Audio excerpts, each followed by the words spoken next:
வணக்கம் கனகராஜ் சார். வணக்கம் சார். இன்னைக்கு திண்டுக்கல் மாவட்டத்தில் அமைச்சர் ஐ பெரியசாமி அவர்கள் வீட்டுல வந்துட்டு தொடர் சோதனை நடைபெற்று வந்துட்டு இருக்கு. இவ்வளவு பின்னணி என்ன சார்? அங்க சூழ்நிலை எப்படி இருக்கு இப்போ? சார் 2006 இருந்து 11 வரைக்கும் திராவிட முன்னேற்ற கழகத்தினுடைய அரசாங்கத்துல வீட்டு வசதித்துறை அமைச்சராகவும் இவர் பதவி வகித்துட்டு இருந்தார்.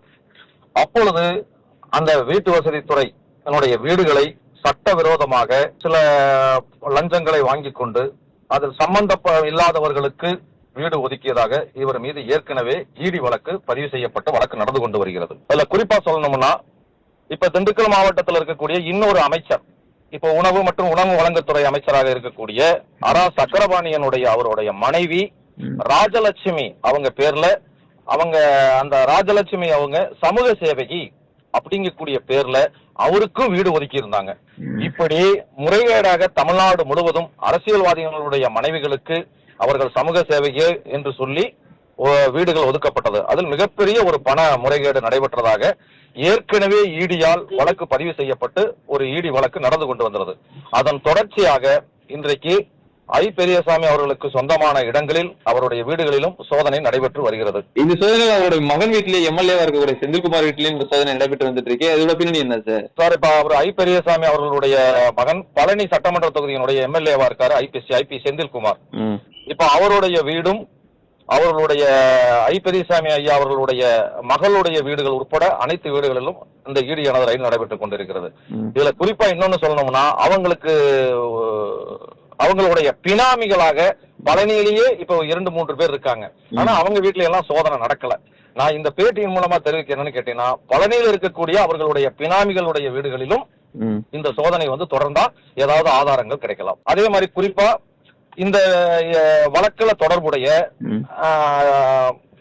திண்டுக்கல் மாவட்டத்தினுடைய இன்னொரு அமைச்சரான அரா சக்கரபாணியனுடைய மனைவி ராஜலட்சுமி அவங்களையும் சமூக சேவைன்னு சொல்லித்தான் வீடு ஒதுக்கியிருக்காங்க. அப்ப அந்த அமைச்சர் வீட்லயும் ரைடு நடத்தினா தானே ஏதாவது ஒண்ணு கிடைக்கும்.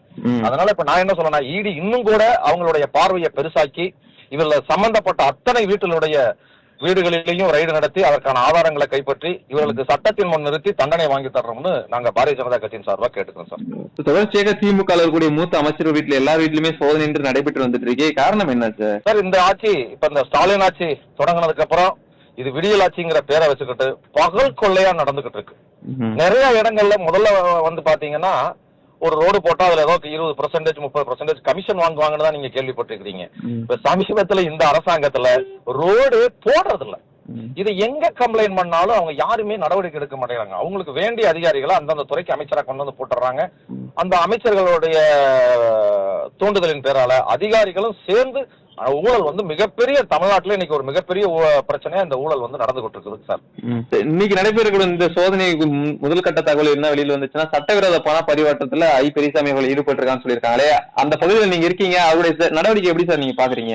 இல்ல, இப்ப காலையில இருந்தே இன்னைக்கு திமுக நிர்வாகிகள் அத்தனை பேருமே பதட்டத்துல தான் இருக்காங்க. ஆனா ஈடி தன்னுடைய பார்வையை விலாசமா பாக்கணும். சம்பந்தப்பட்டவங்க மட்டும் இல்லாம அவங்களுடைய தொடர்புல நேரடியா மறைமுகமா தொடர்பு இருக்கக்கூடிய நபர்களுடைய வீட்லயும் ரைடு நடத்தினா தான் இதனுடைய நியாயம் கிடைக்கும். ஏன்னா மக்களுடைய வரிப்பணத்தை இவங்க சட்டவிரோதமா இப்படியே நீங்க பண்றதை வச்சுதான் ஒவ்வொரு தேர்தலையும் ஓட்டுக்கு 1000 2000 சொல்லி ஒரு கணக்கில் அதற்கு ஒரு சட்டமன்ற தொகுதிக்கு 50 இருந்து 100 கோடி ரூபாய் செலவு பண்ணி அவங்க ஜெயிக்கிறாங்க. அதனால ஜனநாயக ரீதியா போராடுற எங்களுடைய கட்சிகள், எங்களை மாதிரி கூடிய கட்சிகள் இவங்களுடைய பணபலத்துக்கு முன்னால எங்களால ஒன்னும் பண்ண முடியாம இருக்குது. அதனால உடனடியாக ஈடி இன்னும் தங்களுடைய பார்வையை விலாசமா எடுத்து அவருக்கு சம்பந்தப்பட்ட அத்தனை பேர்த்துக்கிட்டையும் இருக்கக்கூடிய அந்த ஆதாரங்கள், பணம் இவங்களை எல்லாத்தையுமே நம்ம சீஸ் பண்ணணும்னு சொல்லி கேட்டுக்கிறோம் சார். நன்றிங்க சார். நன்றி சார். நன்றி.